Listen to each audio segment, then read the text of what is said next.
잘 듣는 것은 열매를 맺는 것입니다. 잘 듣는 것은 열매를 맺는 것입니다. 라는 제목으로 말씀을 나눌 때에 하나님께서 은혜 주실 줄로 믿습니다. 우의독경이라는 말이 있습니다. 사자성어죠. 세기의 경읽기라는 뜻을 가진 사자성어로 아무리 소에게 경전을 읽어주어도 이해하지 못한다는 그런 말입니다. 이는 이 우의독경이라는 말은 아무리 가르치고 일러도 말귀를 도무지 알아듣지 못하는 그 사람들을 향하여서 이야기하기를 우의독경이다, 세기의 경읽기다, 그 사람들을 빗대어서 그렇게 이야기하는 말입니다. 똑같은 말을 듣고 똑같은 글을 봐도 잘 듣고 이해하는 사람이 있는가 하면은 똑같은 말과 똑같은 글을 봐도 잘 이해하지 못하는 사람들이 있다라는 것이죠. 예수님 시대 때 당시 종교 지도자들이었던 서기관들, 바리새인들, 또 사두개인들, 대제사장들이 아마 이 우의독경과 같은 그런 자들이었다라는 것입니다. 얼마나 좋았겠습니까? 예수님의 말씀을 직접 듣는 그 은혜로운 자리에 있음에도 불구하고 그들은 예수님의 말을 들어도 우의독경처럼 이해하지도 못하고 오히려 자기 세력에 도전하는, 또 자기들을 반대하는 자다라고 생각하면서 오히려 은혜를 받기보다는 오히려 예수님을 죽이는 일에 혈안이 되어 있던 그 자들이 바로 당시 종교 지도자들이었습니다. 그래서 예수님께서는 천국 복음을 가르치실 때에 가장 쉬운 방법 중에 하나인 비유라는 것을 통하여서 하나님 나라의 비밀, 천국의 비밀들을 알려주셨습니다.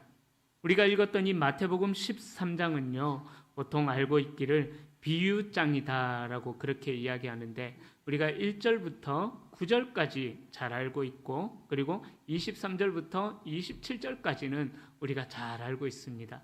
바로 씨 뿌리는 자의 비유죠. 그리고 이 씨 뿌리는 자의 비유를 해석하시는 23절 이후의 말씀은 잘 알고 있는데 그러나 이 중간에 끼인 말씀이 왜 끼어 있는지 잘 이해하지 못하는 분들도 있습니다. 그래서 예수님께서는 이 비유장을 시작하시면서 1절부터 9절까지 씨 뿌리는 자의 비유를 말씀하시고 10절부터 13절까지는 왜 비유를 통해서 말씀하시는지 또 알려주신다라는 것입니다. 그래서 예수님께서 말씀을 가르치실 때 왜 비유라는 것을 통해서 말씀을 가르치셨을까 생각을 해보면요, 당시 하나님의 말씀을 가르치는 이 이스라엘 백성들은 하나님의 나라는 경험해 보지 못한 실체였기 때문에 이해하기가 어려웠던 것입니다. 그래서 예수님께서는 경험해 보지 못한 그 하나님 나라에 대한 실체를 조금 더 쉽게 이해하시게 하시기 위하여서 비유라는 것을 들어서 설명하셨다라는 것이죠. 이는 마치 우리 목사님들이 설교할 때에 그 설교의 내용을 좀 더 쉽게 이해하고 좀 더 잘 적용하는 일에 돕기 위해서 예를 드는 것과 같은 그런 내용입니다. 우리가 누군가에게도 무언가를 설명할 때 그렇죠. 그냥 쭉 이야기하는 것보다 예를 들자면 이런 것들이 있는데 그래서 뭐 이런 것들이 이렇게 되는 거야 라고 예를 들자면이라고 이야기하면서 우리가 설명하고자 하는 그 내용들을 조금 더 쉽게 전달하려고 합니다. 마찬가지로 우리 주님께서도 평범한 일상의 일들 가운데서 접할 수 있는 이야기들을 비유로 말씀하시면서 더 깊은 진리를 전하셨다라는 것이죠. 그런데 비유를 통해서 설명해 주시는 하나님의 나라나 천국 복음에 대한 비밀을 들었을 때에 하나를 들으면 열을 깨닫는 것처럼 잘 깨닫고 실천하는 사람들이 있는가 하면은, 그래서 열매를 맺는 사람들이 있는가 하면은 처음에 말씀드렸던 것처럼 아무리 읽어도 소귀의 경을 읽어주는 것처럼 아무리 가르치고 일러주고 또 일러주어도 깨닫지 못하니까 실천하지 못하니까 열매를 맺지 못하는 그러한 삶에 대해서 예수님께서는 말씀하신다라는 것입니다. 즉 무슨 말이냐 하면은 천국 비밀을 깨닫는 것이 아무에게나 허락된 쉬운 진리가 아니라는 것이죠.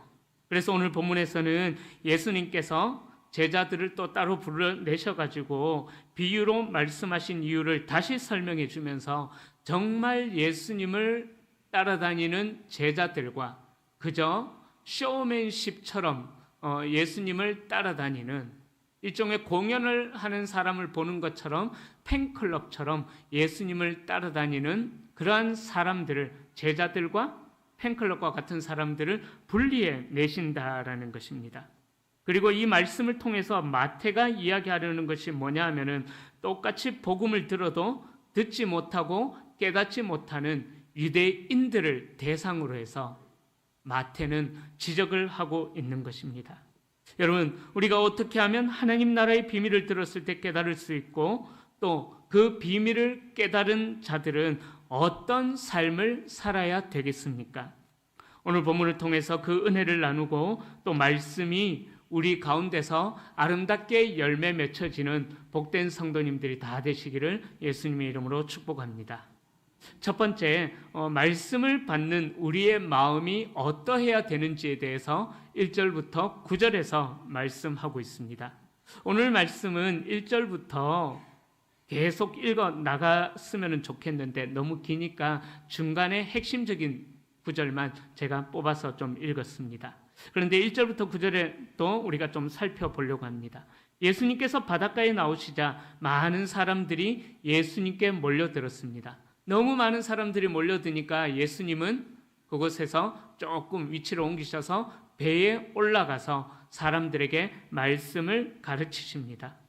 예수님은 배에 올라가서 앉으셨고 무리는 해변에 서서 말씀을 들었는데 그때 예수님께서는 하나님 나라에 대한 말씀을 하시면서 씨 뿌리는 자에 대한 비유를 말씀하셨습니다. 18절부터 23절에서는 씨 뿌리는 자의 비유가 어떤 의미가 있는지 설명을 해 주십니다. 그런데 1절부터 9절에서는 특별히 이 말씀이 의미하는 바가 뭐다, 어떻다, 저떻다 그런 이야기를 전혀 하지 않으시고 그저 그냥 씨 뿌리는 자의 비유만 말씀하십니다. 당시 유대인들은 두 가지의 방법으로 씨를 뿌렸다고 해요. 쉽게 말하면 이제 높은 곳에 서서 바람을 등지고, 맞죠? 불어오는 바람을 등지고 씨앗을 뿌립니다. 그러니까 그 씨앗이 날려가지고 밭에 이제 심어지고 그런 일들이 일어났다라는 것이죠. 또 다른 방법은 소나 어떤 짐승의 등에다가 씨앗 자루를 얹어놓고 그 씨앗 자루에 구멍을 뚫어요. 그래서 그 소나 짐승이 씨앗 자루를 메고 밭을 지나가면은 씨앗이 떨어지면서 심겨지는 그런 방법이 있었습니다.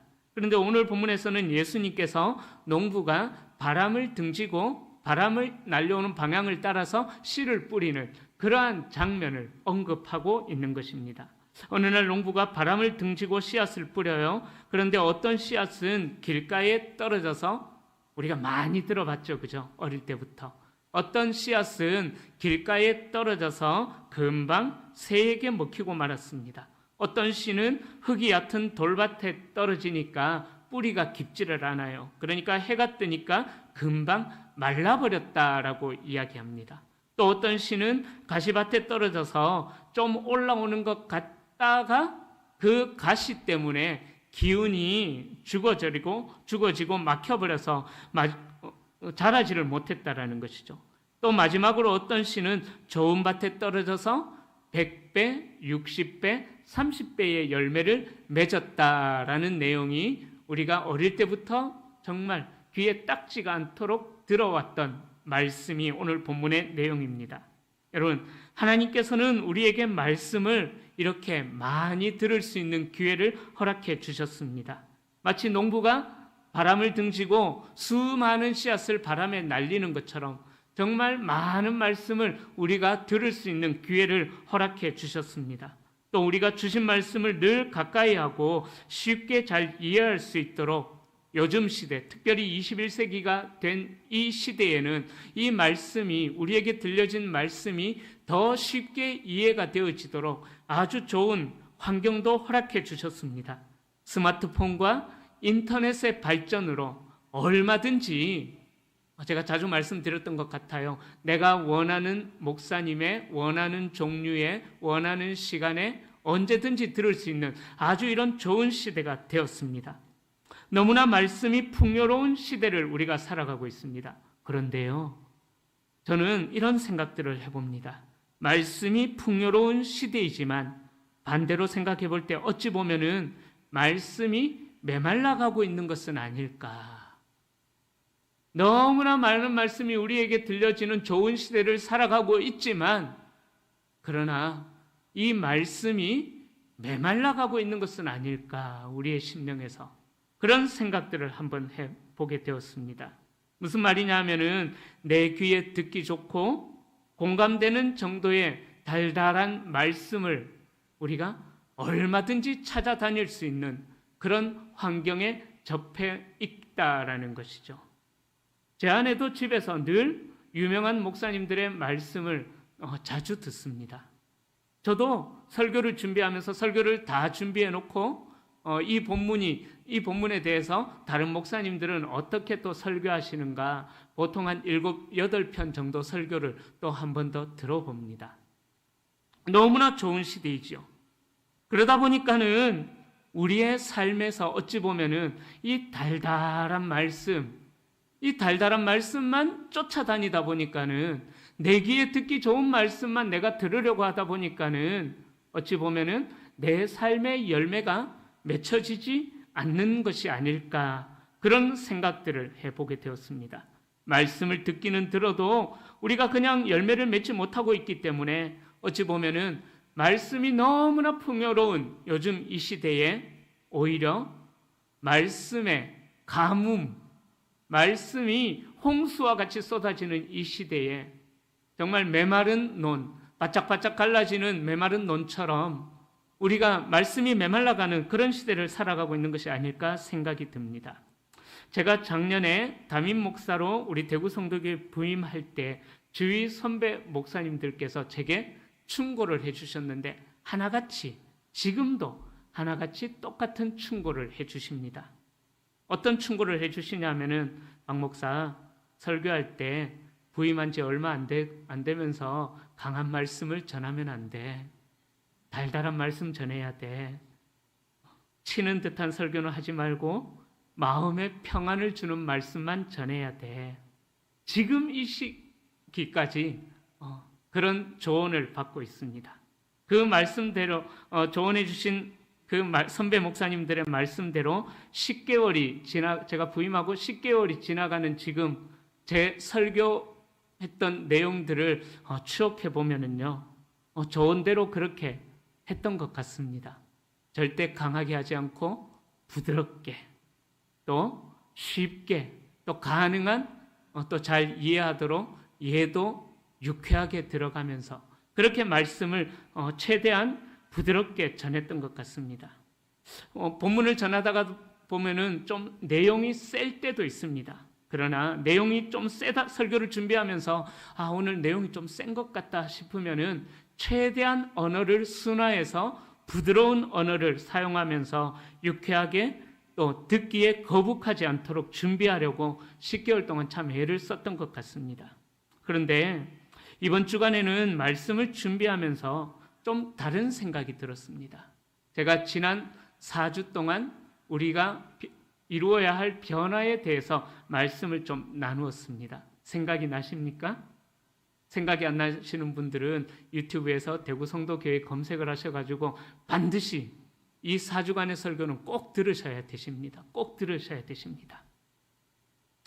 그러면서 좀 다른 생각이 들었습니다. 정말 선배 목사님들의 충고가 맞을까? 내가 과연 담임 목사로서 정말 잘하고 있는 것일까? 목사로서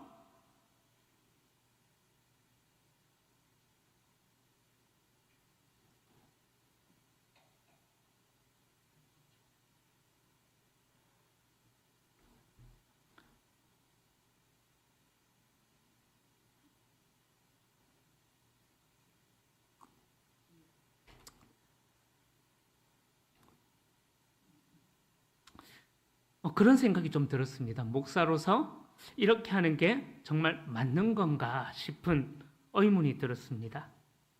이제 살짝 거북해지려고 하시죠? 이제 그죠? 좋죠. 우리가 듣기에 달고 오묘한 그 말씀, 생명의 말씀은, 달고 오묘한 그 말씀 얼마나 좋습니까? 사실 그런 말씀이 선포되는 교회로 사람들은 몰려듭니다. 왜냐하면 일주일 내내, 저도 충분히 이해가 됩니다. 일주일 내내 전쟁과 같은 삶의 현장에서 지치고 찌들었던 상태로 살다가 주일쯤 되면은요, 거의 처죽음 상태가 되어서 이 자리에 나오는 분들임을 저는 알고 있습니다.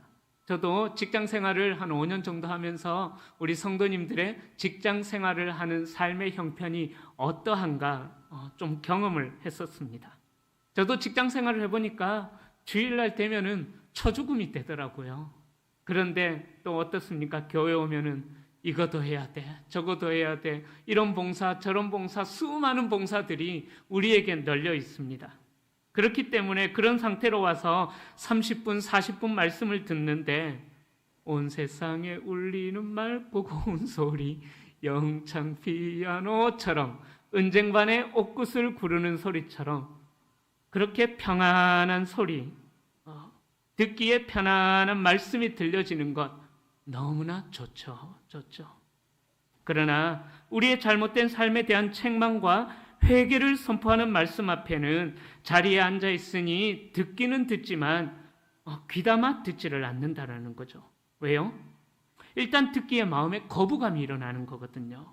그런 설교를 하면 성도님들이 교회를 떠난다고 선배 목사님들이 그렇게 귀에 딱지가 않도록 저에게 이야기를 합니다. 그런데 정말 그게 맞는 것일까요? 사랑하는 성도님들, 일주일 내내 정말 전쟁과 같은 그 죽음의 현장에서 삶을 살아오시느라 너무 많이 수고하셨습니다. 우리 교회 성도님들 중에서는 가게, 열이 좀 많이 나는 그런 가게를 운영하시는 분이 있는데 한 번은 에어컨이 고장이 나가가지고 하여튼 에어컨이 고장나서 정말 너무 힘들게 지낸 분도 있다라고 제가 들었습니다. 정말 그 죽음과 같은 전쟁과 같은 삶의 현장에서 살아오시느라 너무 수고 많으셨고 또 오늘 선포되어지는 이 말씀을 통하여서 위로가 필요한 분들에게 하나님의 위로가 또 하나님의 은혜가 임하길 저는 축원합니다. 그러나 이 하나님의 위로는요, 우리에게 듣기 편한 달달한 말씀, 그 말씀을 통해서만 은혜가 또 위로가 임한다는 건 절대 아닙니다. 좋은 마음밭을 소유하고 있는 분들에게는 거짓된 말씀만 아니라면은 어떤 말씀도, 좋은 마음밭을 소유하고 있는 분들은요, 거짓된, 잘못된, 엉뚱한 말씀만 아니라면은 어떤 말씀도 위로가 되고 또 힘이 되고 능력이 된다라는 것입니다. 좋은 마음밭은요, 달달한 말씀이 선포되든 회개를 촉구하는 말씀이 선포되든 어떤 말씀을 들어도 말씀이 들려질 때에 거울 앞에서 나를 비추어 보는 것처럼 내 삶을 돌아보면서 그 말씀을 통해 위로와 힘을 얻는 그런 분이 좋은 마음밭을 소유한 분이라는 사실입니다. 여러분, 하나님께서 우리에게 말씀을 주시는데 우리가 얼마나 그 말씀을 간절하게 사모하고 있습니까? 오늘도 예배의 자리에 나오면서 그냥 오시지 않으셨잖아요. 일주일 동안 여러분들이 살아오셨던 삶의 열매를 정성껏 모아서 헌금과 함께, 예물과 함께 오늘 예배를 통해서 은혜 받아야지 하고 간절한 마음으로 달려 나오셨지 않습니까? 그런데요, 말씀을 받고 있는 지금 이 시간 우리의 마음의 태도가 어떠한가 정말 심각하게 돌아봐야 되는 것입니다. 겸손한 마음으로 늘 하나님의 말씀 앞에 엎드려야 합니다. 하나님의 말씀이 우리에게 들려질 때 나의 생각과 내가 살아온 경험과 또 내 지식으로 그 말씀은 이렇다 저렇다 평가하는 것이 아니라 선포되는 말씀 앞에 나를 겸손히 돌아볼 때에 그 말씀이 어떠한 말씀이건 간에 나에게 위로가 될 것이고요, 은혜가 될 것이고요, 힘이 된다라는 사실입니다. 그 말씀이, 이 강단에서 선포되어지는 말씀이 진실하고 거짓이 없는 말씀이다라 거짓이 없다면은 이 말씀을 통해서 살아갈 힘과 위로와 능력을 얻게 된다라는 것이죠. 그리고 선포되는 말씀 앞에 나를 비춰보고 드러난 우리의 심령이 죄악을 회개하고 더 겸손해져서 말씀대로 살려고 하는 것, 그게 바로 좋은 마음밭이고요. 이 마음밭은 더 나아가서 삶에서 100배, 60배, 30배의 열매가 맺혀지게 된다라는 사실입니다. 바라기는, 사랑하는 성도님들, 우리에게 하나님의 말씀이 들려질 때에 이 교회 강단에서만 들려지는 말씀이 아니라 여러분들이 삶 속에서 어떠한 통로를 통해서라도 말씀이 들을 때에 그 말씀이 이단의 말씀은 듣지 마시고 건강한 교회의 말씀을 들으시고요, 또 그렇게 건강한 목사님의 말씀이 들려질 때에 여러분들의 마음밭에 잘 심겨지도록 좋은 마음밭을 소유할 수 있는 우리 성도님들이 될 수 있기를 축복합니다. 더 나아가서 힘과 위로를 얻어서 기쁨으로 실천하여서 풍성한 열매를 맺어가는 성도님들이 될 수 있기를 축복합니다. 두 번째로요, 그런데 들어도 깨달음을 막는 완악함과 교만함이 있다라고 10절부터 15절에서 말씀합니다. 말씀이 들려지지만 말씀이 깨달아지지 못하도록 하는 우리의 완악한 마음과 교만한 마음이 우리의 마음 가운데 있다라는 것입니다. 제자들이 10절에 보면은 예수님께 나아가서 물어봅니다. 예수님, 왜 비유를 통해서 말씀하십니까? 물어보니까 예수님은 자신을 따르는 제자들에게는 천국 비밀을 아는 것이 허락되었지만 마음이 완악하고 교만한 사람들에게는, 당시 종교 지도자들에게는 이 천국 비밀을 아는 것이 허락되지 않았다라고 예수님께서 대답을 해 주십니다. 비유를 사용하면 어리석고 교만한 자들은 보아도 알지 못하고 들어도 듣지 못합니다. 그러나 좋은 마음밭을 소유한 마음이 겸손한 자들은 비유를 통해서 하나님 나라의 비밀을 알 수 있고 깨달을 수 있게 된다라는 것입니다. 이 말씀은 이사야 예언이 성취되었다라는 것이죠. 우리 14절과 15절 말씀 함께 읽어보겠습니다. 여호와께서 이르시되, 가서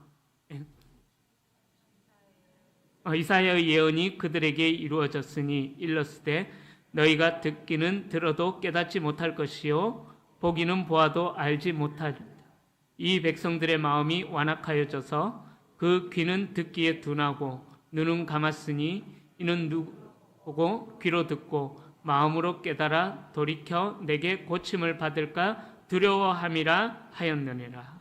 아멘. 자, 예수님의 사역에 불신앙으로 반응한 악한 세대는요, 이사야 때에 하나님께 불순종한 이스라엘과 비슷합니다.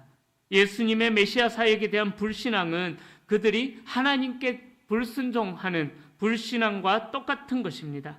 그래서 예수님은 불신앙으로 둔감해진 그들의 귀와 눈을 그대로 놔두라고 말씀하시면서 9절에 보면은 귀 있는 자는 들으라 하시니라, 이렇게 말씀하시는 것이죠. 쉽게 말하자면 귀 있는 자는 들으라, 이 말씀은 어떤 의미냐면요, 듣든지 말든지 너네가 알아서 해라, 이런 의미로 이해하셔도 되십니다. 그러나 구별된 예수님의 제자들에게는 그렇게 하지 않으십니다. 한번 말씀을 들었다고 해서 그 말씀이 완전히 이해되는 것이 아니기 때문에 다시 한 번 더 구별된 제자들에게는 왜 비유로 말씀하셨는지, 이 비유의 의미가 무엇인지 다시 한 번 더 설명해 주십니다. 여러분, 추수의 결과는 다르지만 씨를 뿌린 농부도 동일하고 뿌려진 씨앗도 동일합니다. 마찬가지로 하나님 나라의 비밀을 드러내는 하나님의 말씀은 모든 이에게 동일하게 선포되어집니다. 그러나 마음이 완악하여지면은 동일한 말씀을 들어도 깨닫지를 못한다라는 거죠. 그저 지나가는 소리, 울리는 꽹과리 소리에 불과하다라는 것입니다. 마음이 완악해져 버리면 아무리 좋은 말씀을 들어도 그 말씀이 절대로 들리지 않습니다. 그러기에 사랑하는 성도님들, 말씀이 잘 들리는 것. 요즘 나에게 말씀이 잘 들린다. 하나님께서 주시는 은혜와 복이 가까운 줄로 믿습니다. 마음이 좋은 것과 같아서 잘 듣는 분들은 별말 아닌 것 같은 말씀에도 은혜를 받아요. 마음이 좋은 마음밭을 소유하신 분들은요, 별거 아닌데? 근데 그 말씀이 내 심령에 콱 박혀서 내 삶을 바꾸는 능력이 된다라는 것입니다. 이 말은 아무 말씀이나 분별 없이 듣고 무작정 아멘을 하라라는 그런 의미의 말은 아닙니다. 분별함도 있어야 됩니다. 그러나 좋은 마음밭을 소유하면은 어떤 말씀이 들려줘도 은혜를 누리게 된다라는 것이죠. 그러기에 사랑하는 성도님들, 하나님의 말씀이 잘 들려지면 복이 가까운 줄 믿으시고, 요즘 내게 하나님의 말씀이 안 들려진다. 하나님의 말씀이 내 눈에 읽혀지지 않는다. 심각한 병에 들었다라는 사실을 깨달아야만 합니다. 신앙생활 하시면서 하나님의 말씀을 읽어도 무슨 말인지 모르겠고, 흰 것은 종이요 까만 것은 글자니 에라 모르겠다. 심각한 병에 들었습니다. 여러분들의 영적인 상태를 돌아보셔야 합니다. 내 삶의 변화라는 열매를 맺지 못한다면은 아무리 은쟁반에 옥굿을 구르는 것 같은 그런 좋은 말씀이 들려진다고 할지라도 다 헛방인 것입니다. 여러분, 익숙한 소리와 듣기 좋은 소리에만 마음이 움직이는 것, 말씀을 듣고 순종할 만하면 순종하고 불편한 마음은 순종하지 않는 것, 이는 내 마음이 완악해지고 있다라는 무서운 증거가 되는 것입니다. 예를 들어 볼게요. 서로 사랑하라. 서로 사랑하라. 여러분, 얼마나 익숙한 말씀입니까? 서로 사랑하라. 그런데 과연 사랑할까요? 안 합니다. 안 해요. 내 눈에 흙이 들어갈지언정. 내 인데 한번 미운 털 박힌 사람 절대로 사랑하지 않습니다. 은연중에 그 사람을 내 마음 속으로 얼마나 살인하면서 우리가 살아가고 있지 않습니까? 저도요, 목사로서 정말 사랑만 하면서 살아왔다 싶은 생각이 드는, 정말 부끄럽지 않는 사랑만 하면서 살아왔던 것 같습니다. 그런데요, 결정적인 순간 앞에서 저도 무너지더라고요. 결정적인 순간 앞에서 정말 나도 별 볼 일 없는 인간이구나. 그렇게 무너지는 순간을 저는 경험했었습니다. 저도 아직 그 수준밖에 안 되면서 이런 말씀을 전한다는 게 솔직하게 오늘 참 두렵고 불편하고 하나님 앞에 참 죄송한 마음이 들기도 합니다. 또요, 최근에 성도님들 신방하면서 우리 교회 환자들이 너무 많아졌어요. 우리 성도님들, 우리 연로하신 분들의 건강을 위하여서 기도해 주십시오. 울면서 통화를 했습니다. 환자들이 너무 많아졌습니다. 이분들의 아픔이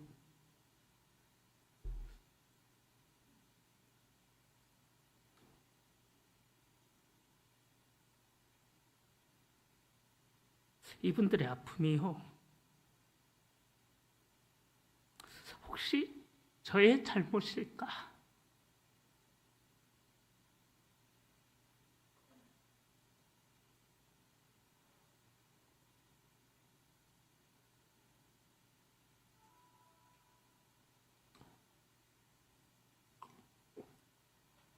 죄송합니다. 이분들의 아픔이 내가 한 말씀대로 이 담임 목사가 하나님의 말씀대로 잘 살지 못해서 하나님께서 우리 성도님들을 아프게 하실까? 저의 죄가 깨달아지더라고요.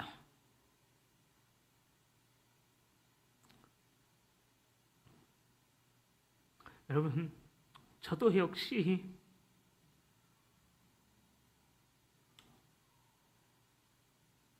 저도 역시 예수님으로부터 마음의 완악함으로 책망을 받았던 당시 종교 지도자들과 똑같은 사람이다라는 것이 말씀을 준비하면서 느껴지더라고요.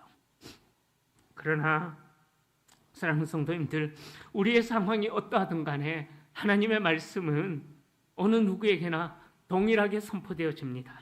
다시 말씀드리자면 그 말씀이 들려졌을 때 열매가 맺혀지든 열매가 맺혀지지 않든 하나님의 말씀과 하나님의 은혜는 절대로 줄어들지 않습니다. 하나님께서는요, 우리에게 풍성한 말씀을 베풀어 주십니다. 그러나 우리의 마음이 완악할 때에는 그 말씀이 나와 상관없는 말씀이 되고 그 말씀이 우리에게서 열매 맺혀지지 않는다라는 것입니다. 그러기 사랑하는 성도님들, 기도하실 때 우리 교회의 지도자들, 앞선 자들, 특별히 저와 우리 교육자들을 위해서 기도해 주셔야 되십니다. 우리 목회자들이 말씀을 전할 때 엉뚱한 복음을 전하지 않도록, 정말 진리의 말씀을 전할 수 있도록, 올바른 가르침을 전할 수 있도록 우리 목회자들을 위하여서 기도해 주시기 바랍니다. 그리고 여러분들 자신을 위하여서 기도할 때도 하나님의 말씀을 내가 겸손히 받겠습니다. 내 마음이 완악해지지 않아서 말씀이 풍성하게 열매가 맺혀지는 그런 삶을 살아가게 해달라고 그렇게 기도하는 성도님들이 될 수 있기를 소망합니다. 말씀 앞에 우리 자신의 모습들을 정말 돌아볼 수 있기를 소망합니다. 마지막으로 세 번째, 말씀을 듣고 깨달은 자에게 누려지는 복에 대해서 16절부터 17절에서 말씀합니다. 16절 말씀 우리 함께 읽어보겠습니다. 그러나 너희 눈은 봄으로 너희 귀는 들음으로 복이 있도다. 자, 이 말씀을 하시면서 17절에서는요, 옛날에 선지자와 어인이 있었지만 너희들이 지금 보는 것을 그들은 보지 못하였고 너희가 지금 듣는 것을 그들은 듣지 못하였다. 그들은 아무리 하나님이 기뻐하시는 의인이라고 할지라도 지금 이 풍성한 말씀을 듣지 못하였다라고 말씀합니다. 구약시대의 선지자들과 의인들조차도 그 말씀을 깨닫지 못했다라고 17절에서 이야기합니다. 여러분, 우리가 지금 누리고 있는 이 풍성한 은혜의 말씀을 선지자라고 해서 들었던 것이 아닙니다. 듣지 못했다라고 이야기합니다. 여러분, 하나님의 말씀에 대한 깨달음은 전적으로 하나님의 손에 달려있는 것입니다. 그러기에 이 말은 들을 수 있고 깨달을 수 있는 것이 복이다라는 의미입니다. 바로 예수님의 제자들이 그러한 은혜를 누렸다라는 것이죠. 여러분, 성도라면은 우리 주님께서 주시는 말씀과 깨달음을 소중하게 여기고 그리고 더 나아가서 열매를 맺는 삶까지 나아가야만 합니다. 말씀을 들었다고 해서 그것이 내게서 절대로 열매 맺혀지는 것이 아니에요. 그 말씀을 듣고 가만히 앉아 있는 것은요, 그냥 마음이 완악한 자들과 똑같은 것입니다. 여러분, 성령께서 우리에게 조명해 주셔서 말씀이 깨달아질 때에, 빛을 비춰주셔서 깨닫게 해주실 때에, 깨닫게 해주시는 그 자리에서 멈춰 있는 것이 아니라 나아가서 실천할 수 있는, 그래서 하나님께서 기뻐하시는 열매를 맺을 수 있는 우리 성도님들이 될 수 있기를 소망합니다. 그러기에 하나님께서 말씀을 들리게 해주시고 깨닫게 해주실 때에 감사할 수 있기를 바랍니다. 그리고 여러분들이 깨닫게 된 것을 또 이웃들에게 나눌 수 있는 증인이 될 수 있기를 소망합니다. 하나님께서 우리에게 늘 말씀하십니다. 예수 그리스도께서 이 땅에 오신 이후로 2000년이 넘도록 복음은 우리에게 충분히 들려졌다라고 저는 생각합니다. 다시 한 번 더 말씀드립니다.